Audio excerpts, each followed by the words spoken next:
വണക്കം മക്കളെ, ഇത് എല്ലാവരും ഉണ്ടാക്കും മുട്ടദോശ. എന്നാൽ ഇതൊരു വെറൈറ്റി മുട്ടദോശയാണേ.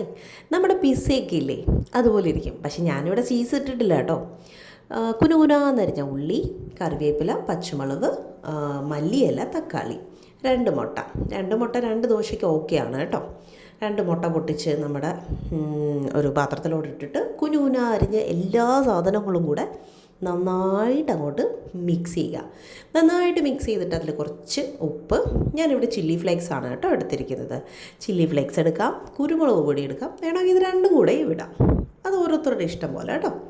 എന്നിട്ട് നന്നായിട്ട് അതൊന്ന് മിക്സ് ചെയ്തതിന് ശേഷം നല്ല ഫ്ലെയിമിൽ വെച്ചേക്കുന്ന ദോശക്കല്ലിലോട്ട് ദോശ ഒഴിക്കുമ്പോൾ തന്നെ ഇങ്ങനെ ബബിൾസ്, ഇങ്ങനെ ആ ഹോൾസൊക്കെ വരും. അത് വരുമ്പോഴത്തേക്ക് സിമ്മിൽ തീ ഇട്ടിട്ട് 2 സ്പൂൺ അതിൽ നിന്നെടുത്ത് നന്നായിട്ട് പരത്തി കൊടുക്കുക. ഒരു 2 മിനിറ്റ് ഒന്ന് ചെറിയ തീയിലൊന്ന് അടച്ചു വെച്ച് കഴിയുമ്പോഴത്തേക്ക് ഇതുപോലൊന്ന് തിരിച്ചിട്ടതിന് ശേഷം 1 സ്പൂൺ നെയ്യ് ഒരു വശത്തും 1 സ്പൂൺ നെയ്യ് മറുവശത്തും ഇടുക.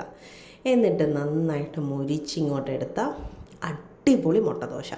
ഇത് ഒരു ചൂട് ചായയുടെ കൂടെ ലേശം സാമ്പാറും കൂട്ടി ഒന്ന് കഴിച്ചു നോക്കി. സെറ്റ്. സാമ്പാറൊന്നും വേണമെന്നില്ല കേട്ടോ.